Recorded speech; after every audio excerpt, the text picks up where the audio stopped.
Olá, bem-vindos! E hoje vamos falar sobre avaliação na área da saúde, chamada anamnese, que são as perguntas e respostas. Para quem não me conhece, eu sou fisioterapeuta, meu nome é Gustavo. Eu, por formação, por graduação, eu sou fisioterapeuta, tem 19 anos que eu sou formado. Me formei em Curitiba, no Paraná. Eu sou paranaense, mas moro hoje, desde 2012, no Tocantins. Mas eu atendo por videoconferência no Brasil inteiro e fora do Brasil também. Durante muitos anos eu dei aula de pós-graduação de acupuntura, por mais de 13 anos eu dei aula de pós-graduação. Eu já ministrei aula em mais de 22 cidades no Brasil. Hoje o meu trabalho ele tem duas linhas, que é atendimento a pacientes, principalmente doença crônica, e também eu dou aula no curso de terapia sintrópica, que é a minha técnica que eu desenvolvi. Então, para quem não conhece, eu desenvolvi uma técnica que chama terapia sintrópica, e essa técnica eu desenvolvi depois de 19 anos de profissão e mais de 8.500 pacientes que eu atendi.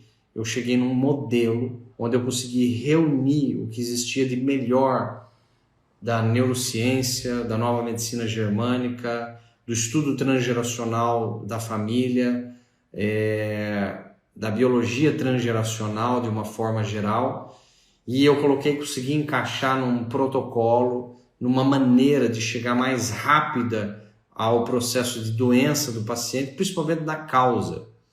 E uma delas é o módulo, a disciplina de anamnese que eu tenho no meu curso. E esse módulo, os alunos aprendem profundamente uma anamnese que vai lá no inconsciente do paciente, que é isso que a gente vai falar hoje. Então vamos para o primeiro foco, que é a anamnese. É entender o que significa anamnese. Muita gente nem sabe. A anamnese, resumindo, é o questionamento do início da avaliação sua.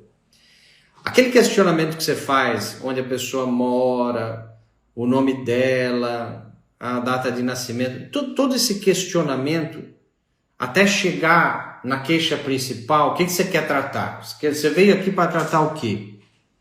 Qual a tua dor, teu sofrimento? O que você quer resolver comigo? Até chegar lá na queixa principal, nós temos que passar por pelo menos uns 43 pontos. Só que, lógico, hoje eu vou falar uns 5, uns 5 pontos aí. Então, para chegar lá, no último estágio, a gente tem que fazer um caminho, a gente tem que montar uma base, um chão, erguer as paredes para depois chegar no teto. A gente só vai chegar lá na queixa principal a hora que a gente formar a base. E a base é começar a conhecer o paciente, conhecer toda a vida dele, espiritual, emocional, mental e física. A física vem em últimos casos, tá? Mas esses 4 pontos, espiritual, mental, emocional e física, é que a gente vai fazer todos esses pontos da nossa anamnese. Então, olha só, eu vou dar alguns exemplos muito importantes aqui, que pode fazer que vai ser toda a diferença para você amanhã, hoje à noite, quando você for atender um paciente. Vamos começar pela linguagem corporal. Você imagina que você está num Big Brother. Na hora que você sai da tua sala, do teu consultório, ligou as câmeras, tá? Vai ser um Big Brother. Porque nós somos julgados na vida, vê se você concorda comigo. Nós somos julgados na vida por 4 coisas. Vê se você concorda. Nós somos julgados pela nossa aparência. Nós somos julgados pelo que você faz. Nós somos julgados pelo que você fala, e nós somos julgados na vida como você fala o que você fala. Olha só que interessante. Vamos começar pelo primeiro. Nós somos julgados pela aparência. Quando eu falo julgados, não é num termo pejorativo, somente negativo, não. Julgados é avaliados, analisados. Você está em casa agora. Está no seu consultório, bate na porta, você vai atender, tem um cara fardado com um distintivo, com uma arma na cintura, com um brasão. Você vai olhar para a pessoa, você não vai pensar que é um padre, concorda? Você vai falar, é um policial. Ele está vestido como policial, ele é um policial. Ele não é um padre. Ele não é um jogador de tênis, ele é um policial. Então, a imagem é a primeira coisa que os nossos órgãos dos sentidos vão avaliar aquela situação que está ali na sua frente. Então, a avaliação que está ali na sua frente, a primária, nós somos julgados pela sua aparência. O Gustavo está aqui. Estou de camisa. Apesar de ter barba, ela está bem feita. Está aqui. Você imagina se você estivesse vendo uma live do Gustavo de camiseta regata, boné virado para trás, mascando chicletes, barba por fazer, os pelos crescendo tudo aqui no pescoço. Você provavelmente não levaria muito a sério a live sobre anamnese, provavelmente. Porque ali, fisicamente, o que teu olho está vendo, o teu julgamento antecipado, ele não fala que é um profissional sério num primeiro momento. Ele pode até ser, depois, mais tarde. Você avaliar e fala, puta, um puta de um profissional. Mas ali, naquele primeiro momento, a aparência é fundamental. Então, a aparência, não só a vestimenta. Uma coisa é estar bem vestido para a ocasião. Outra coisa, estar bem vestido. Tem muita gente que sai por aí e parece que a mulher vai numa formatura. É toda pintada, vestidão longo e tal. E ela só vai numa balada ou só vai ali na esquina. Mais importante do que você estar bem vestido é você estar adequadamente vestido para a ocasião. Se chega final de semana e eu vou na panificadora num sábado, num domingo de manhã comprar pão, eu não tenho que ir de terno, eu não tenho que ir de gravata, eu não tenho que estar lá de jaleco, não. Eu posso agora estar lá de camiseta da Hering básica, uma bermuda e de tênis e comprar na panificadora pão no domingo de manhã. Mas já aquele pão numa segunda, numa terça-feira é diferente do domingo. No domingo tá lá, você tá à vontade, mas no meio da semana você tá a trabalho. Olha só como muda. É o mesmo cenário, porém dias diferentes. Muda muita coisa. Por isso que é importante a maneira como você se veste e a maneira como o paciente vai vir vestido. A maneira como ele se comporta, o jeito que ele anda. Entendeu? Então tem momentos que eu vou lá buscar o paciente lá na recepção. Tem momentos que eu mando a minha secretária trazer o paciente, porque eu quero ver o paciente andando no corredor. Tem vezes que eu preciso ver o paciente ir lá me mostrar. Então tudo isso é aquilo que eu te falei. Você vai atender o paciente, ligou as câmeras, é um Big Brother.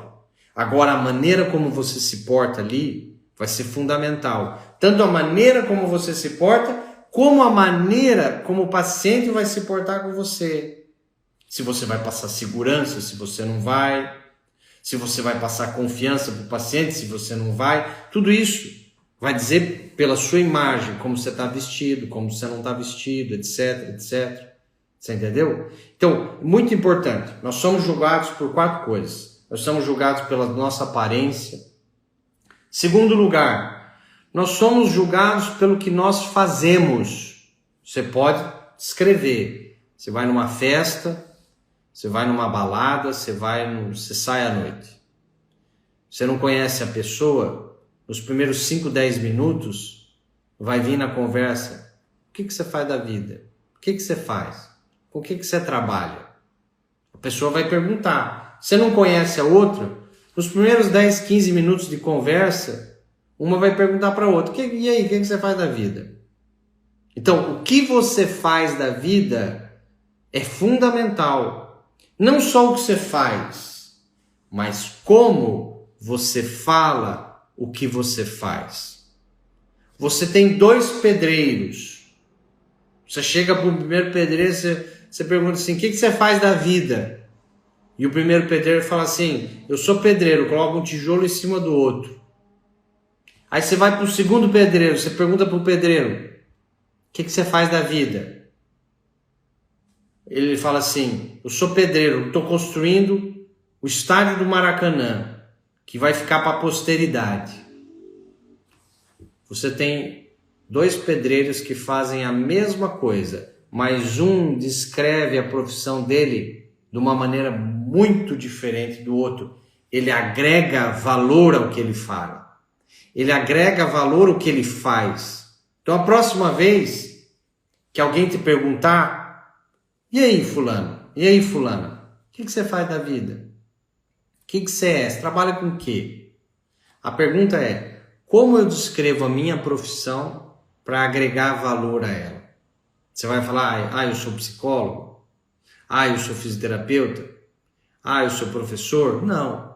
Você tem que encontrar uma maneira de descrever como aquele pedreiro. Eu sou pedreiro, estou construindo o estádio do Maracanã que vai ficar para a posteridade. Olha só. Então, quando você agrega valor ao que você faz total diferença. Total diferença. Você perguntaria para mim, Gustavo, o que você faz? Eu ajudo a transformar a vida das pessoas, para que elas se entendam emocionalmente, espiritualmente, fisicamente. E ajudo a transformar a vida das pessoas. Eu não faço consultinha, eu não curo doença, você entendeu? Eu não dou palestrinha, eu não dou cursozinho, não. O que eu faço? Eu ajudo a transformar a vida das pessoas de uma maneira alegre e poderosa. Eu ajudo a transformar a vida das pessoas tratando doença crônica. Eu ajudo a transformar as vidas das pessoas tratando doença crônica, fazendo ela entender por que ela tem aquela doença. Olha que sensacional isso. Então, a próxima vez que te perguntarem o que você faz, você tem que escrever e ter na ponta da língua como você vai agregar valor para o que você faz. Você vai entrevistar o paciente. Agora vem a dica número 1. Você vai entrevistar o paciente e naquela sessão, trabalho, profissão, você pergunta para o paciente assim, você estuda ou trabalha? Aí o paciente vai falar assim, não, eu só trabalho, não estudo não estou fazendo nada, eu só trabalho. Você trabalha com o quê? Tem gente que fala assim, sou empresário. Aí eu pergunto para você agora, na sua anamnese, a pessoa coloca lá, profissão, empresário. O que agregou para você na anamnese? Nada. Empresário pode ser milhões de coisas. A pessoa é empresária. É o cara do cachorro-quente ali que contratou alguém para empurrar a carrocinha de cachorro-quente. Também é empresário. Ele contratou alguém. Tem alguém cozinhando para ele o molho lá. É esse empresário que nós estamos falando? Pode ser esse. Mas uma coisa é uma carrocinha de cachorro-quente. Ficar o dia inteiro no sol. Ficar um dia inteiro na beira do fogo. De pé. Esse é o trabalho dele. Então, quando o paciente fala profissão, você tem que entrar na veia profundamente na anamnese para saber exatamente. Eu pergunto para o paciente, quer ver? Eu vou dar um exemplo. Eu pergunto para o paciente, o que você trabalha?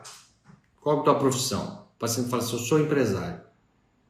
Aí a minha segunda pergunta, empresário do quê? Que empresa você tem? Eu tenho comércios. A pessoa fala, eu sou comerciante, tenho comércio. Falou alguma coisa? Não. Ter comércio sem empresário não disse nada. Para mim, a anamnese não valeu nada. Você tem que entrar mais profundamente. Mas que tipo de comércio? O senhor vende o quê? É produto, serviço? O que o senhor faz? Nessa empresa aí que você tem, nesse comércio que você tem, você vende o quê? Eu tenho supermercado. Opa! Supermercado. Teu supermercado é de bairro ou de centro? Não, é de bairro, é de periferia. Então já é diferente.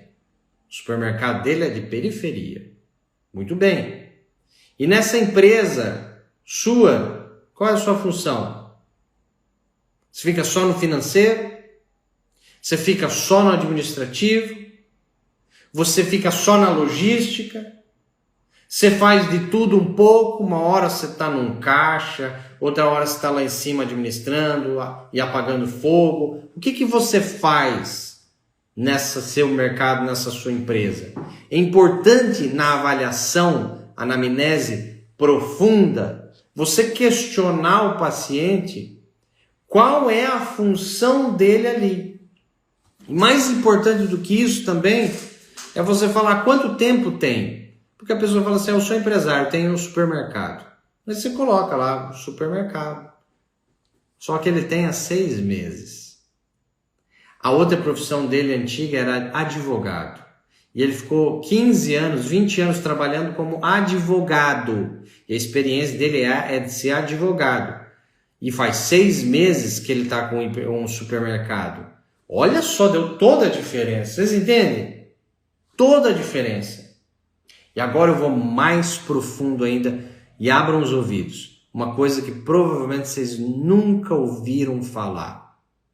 Essa é uma grande mágica, um segredo que agora vocês vão ouvir. A pessoa vai para a profissão que ela está baseado num conflito emocional que ela vivenciou até os 10, 12 anos de idade.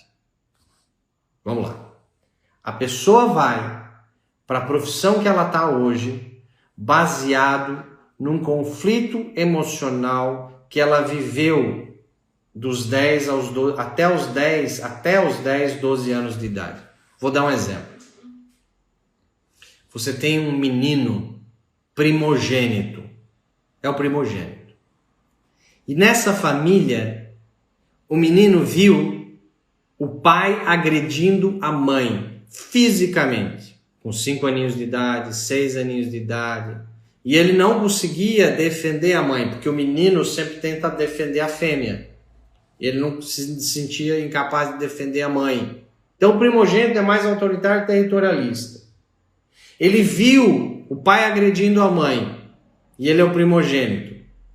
Quando ele chegar na vida adulta, a tendência é ele buscar, esse exemplo, uma profissão onde ele defenda e tenha autoridade e autonomia e poder.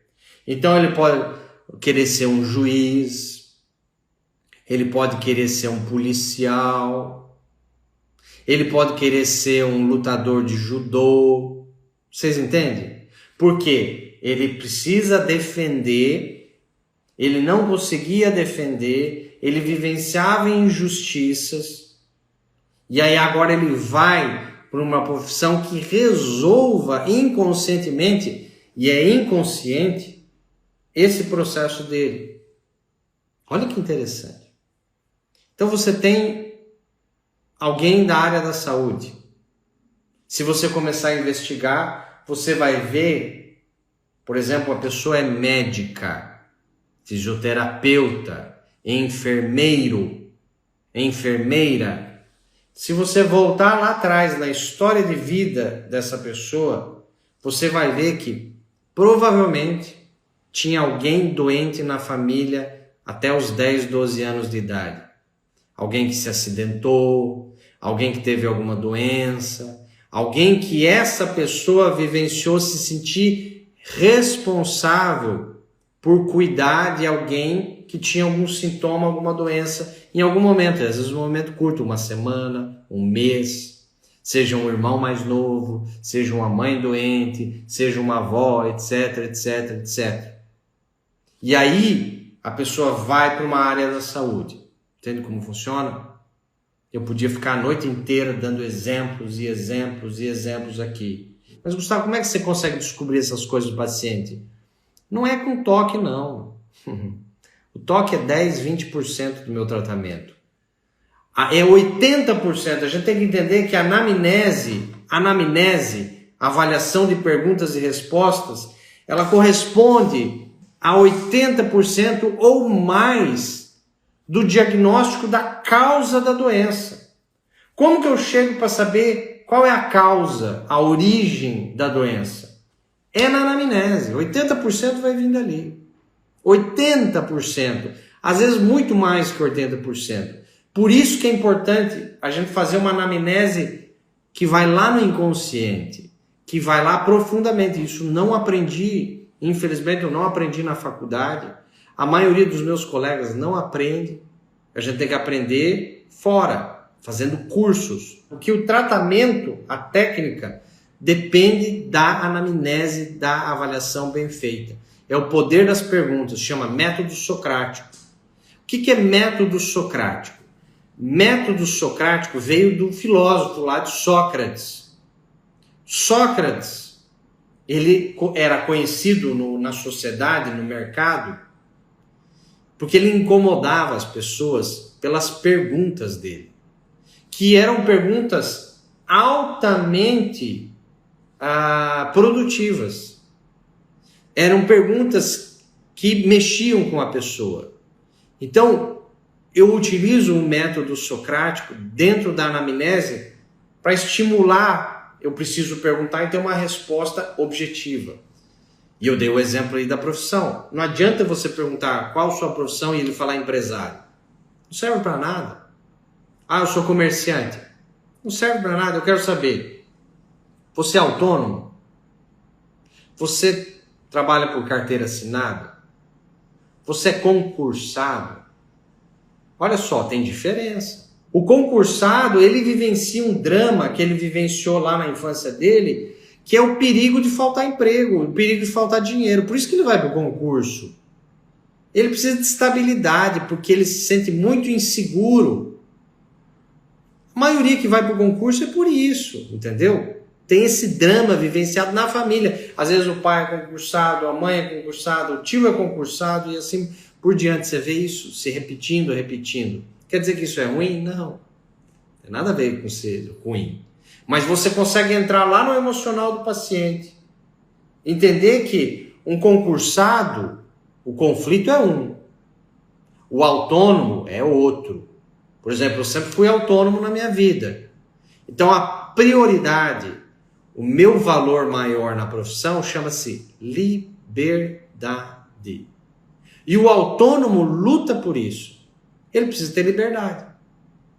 Os pacientes que são autônomos e gostam de ser autônomos, geralmente eles são territorialistas, mais autoritários, mais líderes.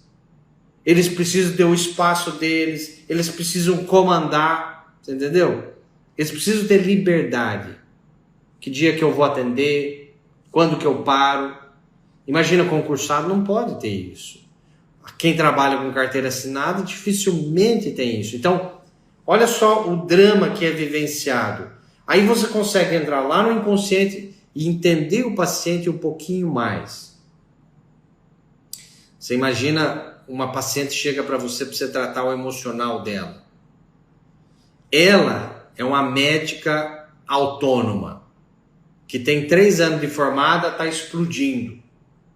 O namorado tem 5 anos de relacionamento, o namorado é concursado, e ele já tem 10 anos que está nesse concurso, e ele não se entusiasma por estudar, ele tá bom para ele aquele concurso, a faixa que ele ganha, e ela é médica, autônoma, recém-formada, 3 anos.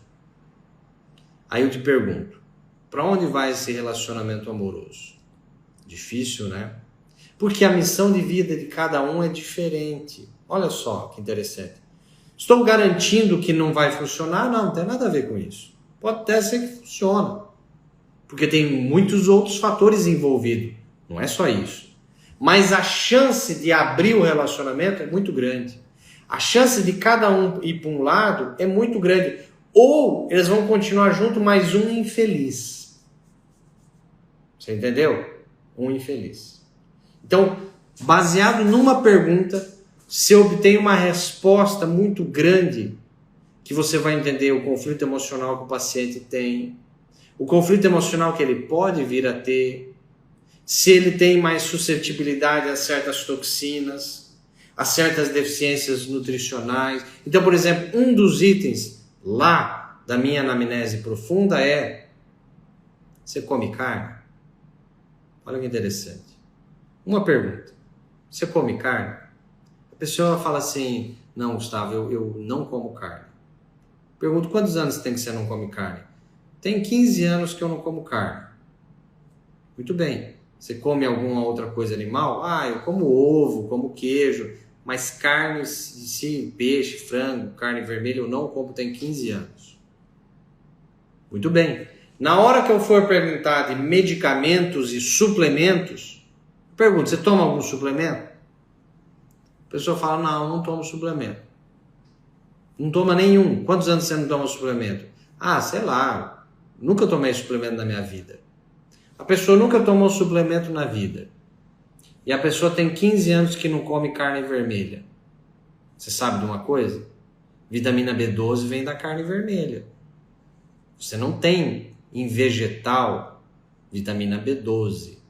Você tem até um pouquinho em ovos, queijo, mas onde está a vitamina B12 mesmo, que vai fazer a diferença para o organismo, está na carne vermelha. E o paciente não come carne vermelha. E a vitamina B12, ela comanda o impulso elétrico, ela é responsável pelos nervos, ela é responsável pelo sangue, pelos glóbulos, formação de glóbulos vermelhos, ela é responsável por todo o sistema cerebral central, os neurônios precisam de vitamina B12. E aí o paciente, por uma pergunta, você já sabe que ele tem deficiência de vitamina B12.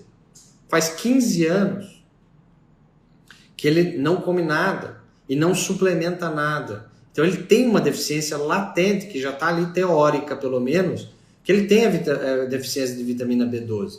E aí ele chegou para você por uma reclamação: eu tenho formigamento nas minhas mãos e nos meus pés. Essa é a reclamação do paciente. Gustavo, eu tenho formigamento nas minhas mãos e nos meus pés. A minha memória está diminuída. Às vezes eu vou fazer uma coisa e eu esqueci o que eu vou fazer. Eu ando muito cansado, sabe? Eu acho que eu estou trabalhando demais. Eu ando muito cansado. E não tem nada a ver com trabalhar demais. Nesse caso aí, o que está gritando na anamnese? Deficiência de vitamina B12. Por uma pergunta que você fez. Uma pergunta que, na maioria das anamneses, não tem. Você come carne, sim ou não? Quanto tempo que você não come carne? E aí você vai aprofundando a pergunta. Uma pergunta. Eu falei de 2 itens da anamnese profunda. Lógico, tem muita coisa, mas eu coloquei curiosidades aqui para vocês. Tem muita curiosidade. Tem muita coisa interessante. Só no nome, a gente passa pelo menos uns 20 minutos só na primeira pergunta. Qual o seu nome? Qual o seu nome? Meu nome é Gustavo Semitz. Sabe qual é o significado do Gustavo? Tem um significado o nome. Semitz é um sobrenome alemão. Tem a minha origem alemã. Tem a cultura por detrás do alemão. Tem um jeito de se comportar por detrás do alemão. Será que veio fugido de guerra ou não? E aí você já pode entrar um monte na veia. Eu tenho... meu nome é Gustavo, vamos supor. Como que se escreve teu nome? Meu nome é Gustavo com 2 T de tatu. No T de tatu não é um só, é 2. Vamos supor. É um exemplo fictício. Eu sei que esse Gustavo, que tem uma letra que se repete seguida, uma do lado da outra. Por exemplo, qualquer nome aí que se repete a letra, uma consoante, uma vogal, não importa. Uma do lado da outra se repete a letra. Tá? Você tem Marielle. E você tem 2 L's de laranja, um seguido do outro. Então a gente sabe, por estudos que vieram da França, que inconsciente e inconscientemente esse pai e essa mãe colocaram o nome com 2 letras que se repetem, porque provavelmente, olha só, provavelmente existe uma concepção gemelar naquela gestação daquela criança. Ou seja, na concepção eram 2. Vocês entenderam? Olha que fantástico isso. Ou o pai ou a mãe tem alguma história de perda, seja aborto espontâneo, aborto provocado, perda de filhos anteriormente. Tá certo? Então, isso é provável. Não quer dizer que é 100%, não é todas as vezes, é provável. Mas só por saber como se escreve o nome do paciente, você já sabe se tem uma síndrome de gêmeo desaparecido, que é chamado síndrome do gêmeo desaparecido, ali junto. E aí tem todo um comportamento que aquela criança, aquele adulto, vai ter depois na fase de adulta. Então, a gente vai estudar a síndrome do gêmeo desaparecido. Qual o comportamento dessa concepção que não veio à tona? Que nasceu um, mas era para ter um irmãozinho lá. Qual o comportamento? Tem um comportamento. Gêmeos têm um comportamento emocional. Beleza? Obrigado. Tchau, tchau.